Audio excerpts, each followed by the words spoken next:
Ça y est, on y est. Les choses sérieuses peuvent commencer avec la phase éliminatoire de la Coupe du Monde 2026 qui démarre ce soir avec un petit Afrique du Sud-Canada. Donc j'avais envie de reprendre mes pronos à partir des 16e de finale, se refaire le petit bracket challenge comme on avait fait au début, avant même le début de la compétition, où on avait prévu les groupes, prédit les groupes, pardon, et le tableau final. Voilà, dans la phase de groupe, on n'avait pas été excellent, on n'avait pas été mauvais non plus.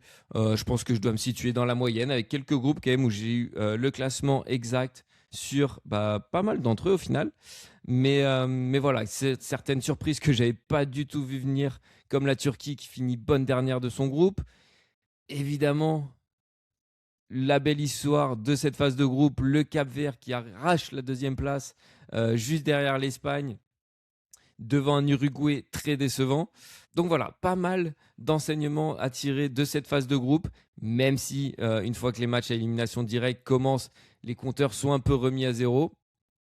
On voit quand même que la France et l'Argentine se détachent assez largement en tant que favoris chez les bookmakers pour la victoire finale.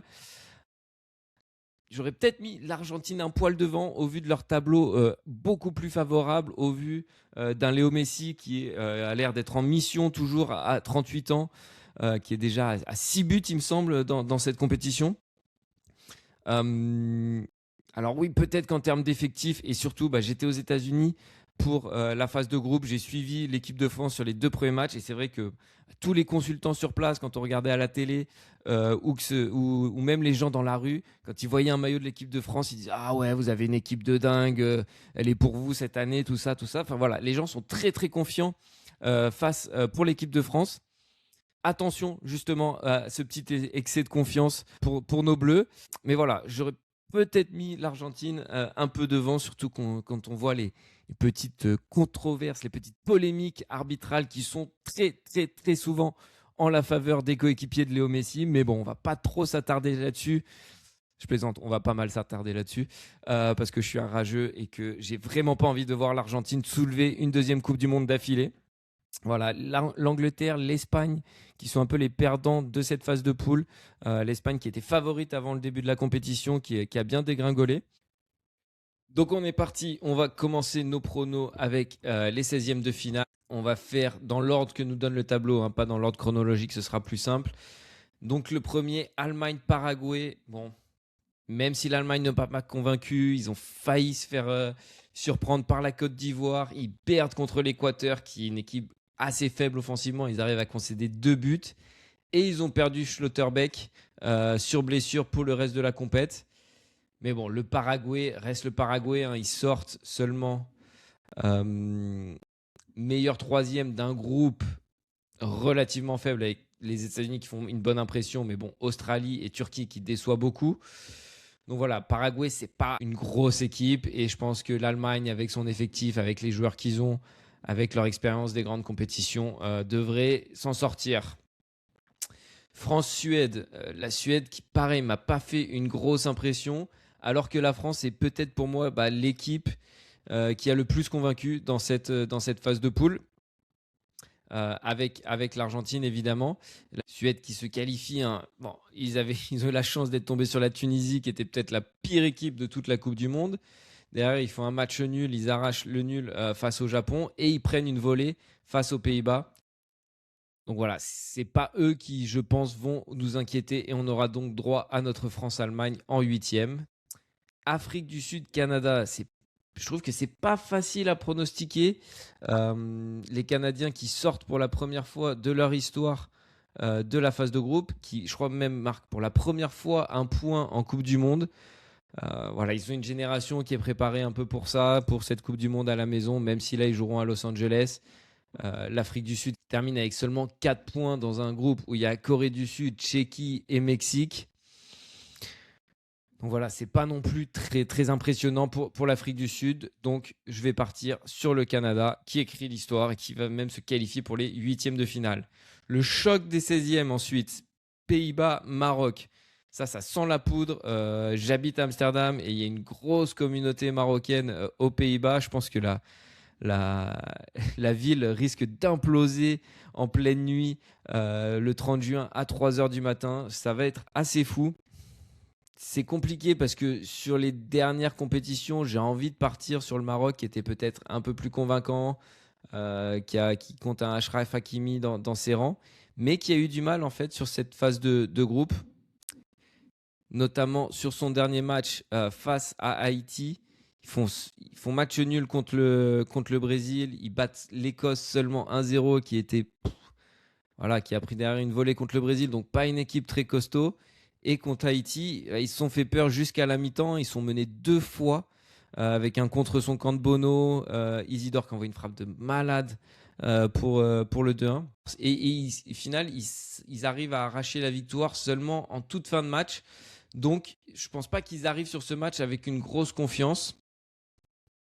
Voilà, ils restent sur 2 victoires. Ils avaient fait un nul contre le Japon.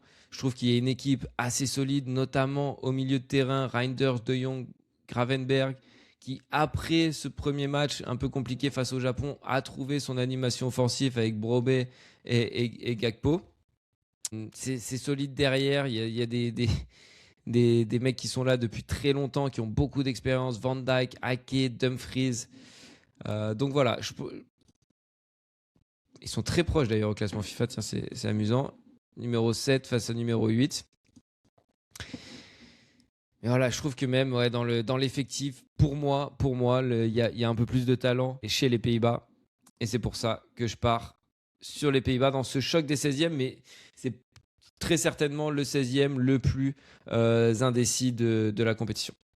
Ensuite, Portugal-Croatie, les retrouvailles entre les deux copains du Real Madrid, les deux anciens copains du Real Madrid, Luka Modric et Cristiano Ronaldo.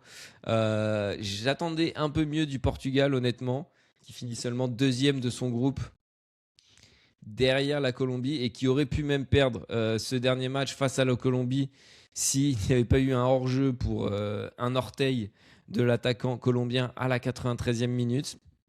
Mais j'aime bien quand même l'effectif de et le 11 de cette équipe du Portugal, qui en a passé 5 à l'Ouzbékistan, mais on a vu qu'au final, l'Ouzbékistan était assez faible. Et voilà, il y a quand même une belle équipe, hein, surtout ce milieu de terrain que j'adore, Vitinha, Fernandes, Neves, Pedro Neto, Cristiano Ronaldo qui retrouve un peu des couleurs, Nuno Mendes sur le côté en défense. Donc voilà, et une Croatie que j'ai trouvée intéressante offensivement, mais toujours très vieillissante. Et j'ai vu le match en entier face à l'Angleterre, et ça avait été très très compliqué derrière, défensivement, je veux dire. Donc je vais partir sur le Portugal. On a ensuite Espagne-Autriche. L'Espagne un peu dépendante de Lamine Yamal, on l'a vu compliqué dans ce premier match, avec un très vilain 0-0 face au Cap-Vert. Derrière, Yamal qui fait un bon match contre l'Arabie Saoudite et qui change un peu cette équipe. Mais derrière, ça retombe un peu dans ses travers avec un 1-0 sur une boulette du gardien uruguayen. Enfin, c'est un Uruguay très faible dans cette compétition. Donc voilà, pas spécialement convaincu par l'Espagne, mais je pense que quand même face à l'Autriche, c'est pas l'Autriche qui faisait un peu peur à tout le monde à l'Euro 2024. J'ai du mal à voir les Autrichiens passer, mais je pense pas que ça serait une partie de plaisir pour l'Espagne quand même. USA-Bosnie, les USA qui m'ont plutôt surpris, ils ont un peu lâché le dernier match de poule parce qu'ils étaient déjà qualifiés et déjà sûrs de finir premier de leur groupe.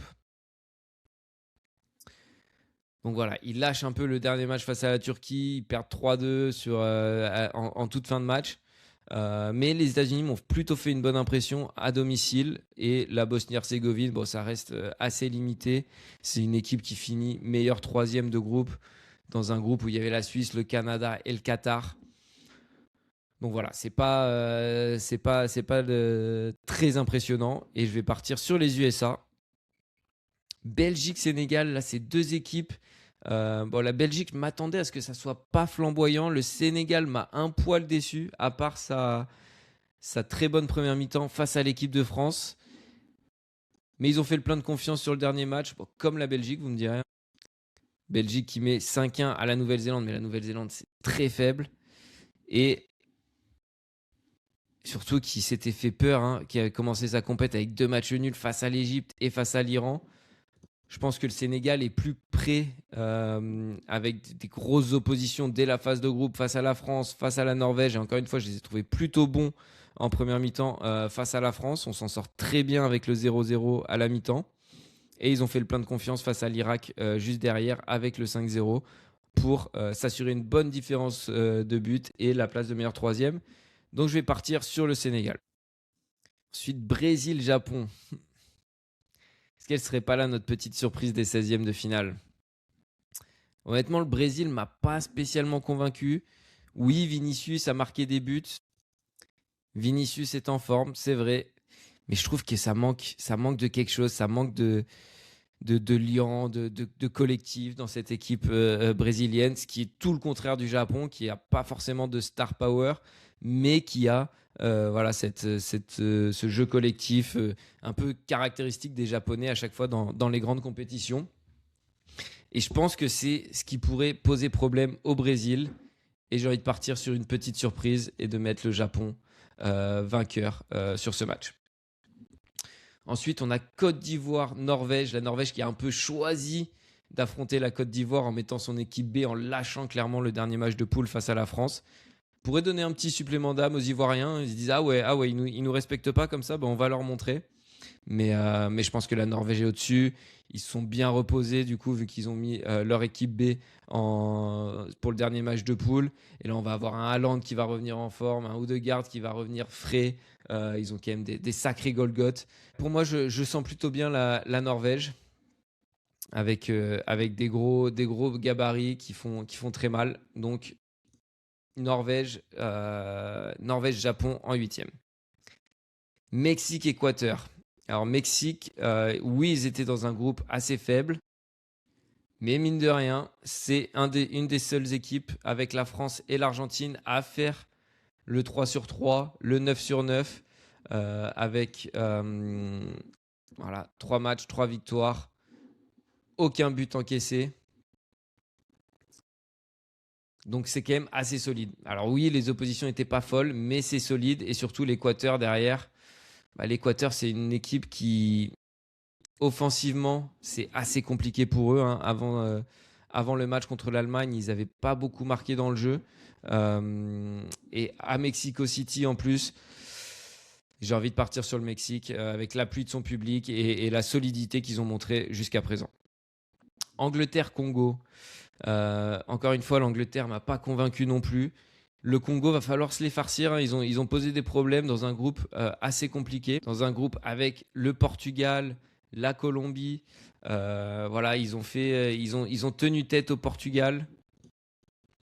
Ils ont donné du fil à retordre à la Colombie en prenant seulement un but en fin de match. Donc je pense que c'est une équipe assez solide derrière. Et derrière, ils ont se fait assez tranquillement, même s'ils sont surpris en début de match, contre l'Ouzbékistan. Donc ça va pas être un match facile. Je trouve que ça manque un peu de quelque chose dans l'animation offensive anglaise. Peut-être que de laisser Phil Foden et Cole Palmer à la maison, Thomas Tuchel va le payer, mais pas sur ce match-là. Je pense qu'ils le font quand même dans un match compliqué. Ça peut aller en prolongation ou alors un 1-0, quelque chose comme ça. Ensuite, Argentine-Cap-Vert, la belle histoire du Cap-Vert. Putain, je pense que je donnerais un orteil pour que l'Argentine de Messi se fasse éliminer par le Cap-Vert. Ça serait magnifique. Mais malheureusement, c'est absolument impossible. Avec un Messi en feu, déjà combien? 6 buts, il me semble, sur cette phase de poules. Donc c'est assez énorme. L'Argentine peut être un peu Messi dépendante. Donc s'il y a une équipe qui arrive à museler Messi, pourquoi pas? Et surtout, s'il n'y a pas 2-3 décisions arbitrales favorables pour l'Argentine. L'Argentine, encore une fois, qui a un tableau, mais ouvert. Et ouais, là, donc, contre le Cap-Vert, absolument aucune chance pour le Cap-Vert. Australie-Égypte. Je pense qu'il y a plus de talent en Égypte. J'essaie de passer assez rapidement sur les 16e. Mais l'Australie qui se qualifie deuxième derrière les États-Unis dans un groupe assez faible. Alors que l'Égypte, elle, tient tête à la Belgique sur le premier match et qui bat ensuite la Nouvelle-Zélande et fait match nul face à l'Iran. Voilà, c'est pas très impressionnant l'Égypte, mais je pense quand même que c'est supérieur à l'Australie. Suisse-Algérie, Suisse direct. Je ne sais pas pourquoi. La Suisse, je trouve qu'ils ont un niveau plancher qui est assez bon. Ils ont fait une phase de groupe assez solide, dans un groupe très abordable, certes, mais voilà, avec 2 victoires pour finir. 4-1 face à la Bosnie, 2-1 face au Canada qui joue à la maison. Un peu surprendre en fin de match par le Qatar. Mais voilà, la Suisse, toujours au rendez-vous et assez solide, donc je les vois s'imposer face à l'Algérie. Et ensuite, Colombie-Ghana. Colombie, j'aime bien. Je sais pas, je trouve qu'il y a un petit truc avec cette équipe. C'est pas flamboyant non plus, mais je les vois assez facilement passer face au Ghana. Ce qui nous donne les huitièmes de finale. Encore une fois, Allemagne-France, hein, on a brisé la malédiction à l'Euro 2016 après avoir perdu en 82, en 86, à la Coupe du Monde 2014, etc. On a enfin réussi à les battre en grande compétition et je pense que ça va continuer. Surtout avec la perte de Schlotterbeck derrière, qui était un peu le patron de cette défense. Là, c'est du coup sur le dernier match. Sur le dernier match, on avait une défense Rudiger, Ta, Kimmich, donc voilà, assez vieillissante, assez lente face à nous Dembélé, Mbappé, Olysée, Doué. Et même si ça se passe, si c'est un peu serré, que le match dure un peu et un peu indécis, on fait rentrer Cherki, Barcola. Je pense que honnêtement, alors je pense pas que ce sera une démonstration parce que ça reste l'Allemagne, mais je pense qu'ils finiront par exploser. Et pareil devant, c'est Undav, leur meilleur joueur, Denis Undav avec 3 buts et 2 passes D, qui est même pas titulaire en général sur les matchs, qui rentre. Donc attention à lui quand même en fin de match, mais je nous vois passer assez logiquement. Pays-Bas, pareil, je pense qu'ils ont plus de talent. Ils mettent fin à la belle histoire canadienne dans cette compétition. Pays-Bas qui, sur le papier, ont plutôt une bonne équipe quand même, avec un milieu solide, une défense assez solide, un peu vieillissante, mais tout de même avec Ake, Van Dijk, Van Eke, Dumfries. Donc voilà, on se dirige vers un petit France-Pays-Bas en quart de finale. Portugal-Espagne, ça va être un gros choc des huitièmes. Ouais, le Portugal m'a pas convaincu. Je pense qu'on n'a pas vu le plein potentiel de l'Espagne. Je pense que Yamal n'est pas encore rentré dans sa compète.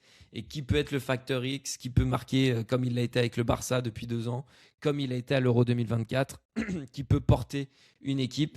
Je trouve qu'on a moins ça au Portugal. Et encore une fois, ils sont pas au niveau auquel je les attendais avant la compète, donc je vais partir sur les États-Unis-Sénégal. Je pense que les États-Unis le font à domicile. Encore une fois, je les ai trouvés plutôt bons en phase de groupe. Alors que le Sénégal, ouais, à part leur première mi-temps face à la France, j'ai pas vu le match face à la Norvège, mais je les vois pas. Ouais, je pense qu'on les a annoncés un peu plus beaux qu'ils ne l'étaient. Et les USA, ouais, qui auront envie de marquer l'histoire à la maison. Je pense que les Américains, ça y est, les supporters sont rentrés en mode Coupe du Monde. Et on aura un soutien populaire pour les Américains qui sera présent et qui va les porter jusqu'en quart de finale. Japon-Norvège, je pense que la Norvège va remporter le combat physique. C'est une très très belle équipe. Honnêtement, ils ont des Golgoth et je pense que ça va être compliqué pour les Japonais de rivaliser d'un point de vue physique et talent aussi, hein, parce que encore une fois, Odegaard pour distribuer, Haaland, Sorloth à la finition, Nusa, très bon dribbleur. Je pense que cette équipe de Norvège est logiquement au-dessus du Japon. Mexique-Angleterre. Alors celui-là, je pense que l'Angleterre va se libérer petit à petit en rentrant dans sa compète et que le Mexique, ouais, malheureusement, même si c'est à la maison, se fera sortir par les Anglais. Quand on regarde cette équipe mexicaine, alors déjà, ils n'ont pas eu des très grosses oppositions en phase de groupe. Et puis quand on regarde l'effectif, ça manque un peu de talent, de profondeur. Il y a le petit jeune Mora qui est pas mauvais, Quiñones qui peut être un joueur un peu foufou, et qui peut marquer des jolis buts. Mais voilà, je trouve ça quand même très limité. Mais voilà, je pense quand même que l'Angleterre le fait et se retrouve en quart de finale face à la Norvège. Ça va être un vrai quart de finale. Bon, Argentine-Égypte, pas trop de soucis à se faire pour les Argentins. Et Suisse-Colombie, je vois plutôt la Colombie le faire face à la Suisse. Ce qui nous donne Argentine-Colombie en quart de finale. Toujours pas de gros morceaux pour les Argentins. Alors que nous, là, je pense que ça sera un premier vrai gros test, plus que l'Allemagne face aux Pays-Bas. Ça va être intéressant. J'habite à Amsterdam, encore une fois. On les avait joués à l'Euro 2024. On était allé voir le match dans un bar. C'était un peu chaud. Bon, il n'y avait pas eu de violence, mais il y avait eu des petites. Ça s'était chambré un peu plus, quoi, on va dire. Et qu'est-ce que j'aimerais qu'on leur. Ouais, qu'on gagne parce que on habite aux Pays-Bas. Sinon, je vais en entendre parler pendant des semaines, des mois, voire des années, si je suis encore là. Mais je pense que ouais, on est quand même au-dessus de cette équipe néerlandaise et que derrière, ils ont des profils très costauds, encore une fois, avec Van Dijk, Ake, Van Aken. Mais voilà, notre force de frappe offensive qui peut venir d'un peu tous les côtés va finir par faire exploser le verrou néerlandais. C'est très bon, hein, Van Dijk en 1 contre 1 et tout ça, mais là, ça combine. On sent qu'il y a vraiment une alchimie qui est en train de se créer devant avec Mbappé, Dembélé, Olysée, Doué. Tout le monde marque, tout le monde fait des passes. Le danger vient de partout. Donc là, je pense qu'ils vont finir par être un peu dépassés, nos amis néerlandais. Et que la France se qualifie pour les demi-finales. Espagne-USA, bon, je pense que le beau parcours des États-Unis s'arrêtera en quart de finale face à l'Espagne de Yamal. Que je vois faire un gros match contre les USA. Je ne sais pas pourquoi, j'ai un feeling. Je pense que c'est pas une équipe ultra solide défensivement. Il n'y a pas de gros joueurs qui peuvent vraiment museler un crack comme Lamine Yamal. Norvège-Angleterre. Vous savez quoi? Je pense que c'est la marche un peu trop haute pour nos amis anglais cette fois-ci.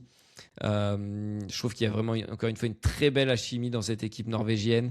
Qu'il y a un leader qui est très talentueux, qui est très fort, qui est Erling Haaland, qui peut marquer doublé, triplé contre n'importe quelle équipe et qui physiquement va prendre le dessus sur cette équipe, sur cette défense anglaise, qui elle a un peu de mal à se trouver. Hein. Bellingham qui est un peu décevant, Anthony Gordon aussi, Bukayo Saka, Harry Kane, enfin voilà, c'est pas. Et puis ils n'ont pas non plus des cracks en défense. Hein. C'est bon, mais c'est pas Upamecano, Saliba, quoi, j'ai envie de dire. Donc voilà, je pense que Haaland va pouvoir faire le taf. Il connaît ces mecs-là par cœur. Il les joue toute la saison en Première Ligue. Et je pense que la Norvège le fait face à l'Angleterre. Pour retrouver ensuite l'Argentine de Léo Messi en demi-finale. Et est-ce que ça ne serait pas enfin là le gros test pour l'Argentine de Léo Messi? Ce qui nous fait des demi-finales France-Espagne et Norvège-Argentine. France-Espagne, remake de la demi-finale de 2024 à l'Euro. Là, je commence à avoir un peu plus peur. Jusque-là, ça allait. Là, pour moi, c'est vraiment très indécis. Mais de ce que j'ai vu de la phase de groupe, je trouve que, encore une fois, c'est l'équipe de France qui fait la meilleure impression, que l'Espagne se cherche un peu, qu'ils n'ont pas un buteur exceptionnel avec Oyarzabal, que tout repose un peu sur Lamine Yamal, qu'ils ont le milieu de cette équipe d'Espagne n'est pas dominateur comme il a pu l'être à l'Euro 2024. Hein, je trouve que Rodri, quand il est un peu plus pressé, il a un peu plus de mal à développer son jeu, à distribuer, etc. Je trouve que Pedri, on ne l'a pas beaucoup vu sur ses premiers matchs. Et voilà, encore une fois, hein, il galère contre l'Uruguay qui a été catastrophique sur cette phase de poule. Et derrière, je pense que c'est Koubarsi, Laporte, c'est pas l'assurance tout risque. Et encore une fois, avec notre monstre à 4 têtes, comme aime bien le dire Willou, ça va être compliqué pour eux. Donc, équipe de France face à l'Espagne qui se qualifie pour une 3e finale de Coupe du Monde d'affilée. Et là, c'est très intéressant parce que on se dit sur le papier, l'Argentine, c'est trop fort pour Léo Messi, etc., qui est en mission et tout. Mais la Norvège, je trouve que la Norvège a le jeu, a les caractéristiques pour vraiment embêter cette équipe d'Argentine, avec des joueurs très physiques, avec des mecs très grands qui vont aller au duel. Si les arbitres laissent un peu jouer, qu'ils acceptent qu'il y ait un vrai duel physique qui s'installe, je pense que la Norvège peut sortir gagnante de ce match-là face à l'Argentine de Léo Messi. Ça peut paraître un peu fou de voir la Norvège en finale, mais honnêtement, pourquoi pas? Pourquoi pas? Encore une fois, c'est un groupe qui a l'air de vivre très bien ensemble, qui arrive frais, qui a eu un match de récupération quasiment avec le dernier match de la phase de poule. Et donc, je les vois créer l'exploit et sortir l'Argentine de Léo Messi qui arrive en demi-finale, arrive en bout de cycle, qui a déjà gagné la dernière Coupe du Monde. Donc, tu as un peu moins ce côté dalle, même si les Argentins, on sait qu'ils auront toujours la dalle. Voilà, je sais pas, c'est plus un feeling que j'aime bien le match-up Norvège-Argentine. Si on arrive avec deux mecs assez physiques sur Léo Messi, qu'on arrive à le presser assez haut, qu'on arrive à lui rentrer un peu dedans et l'empêcher de développer son jeu, je pense que ça peut le faire pour la Norvège. Et on se retrouve donc avec un France-Norvège en finale. Honnêtement, j'ai du mal à voir la Norvège nous battre. Dites-moi dans les commentaires si vous voyez un petit excès de confiance de ma part, parce que ouais, j'ai l'impression de dire un peu la même chose sur chaque match, mais l'équipe de France a fait une telle impression de domination, de puissance sur cette phase de groupe. Et on aura enfin le match qu'on aurait dû avoir en troisième journée de phase de groupe face à la Norvège, avec là cette fois leur équipe type.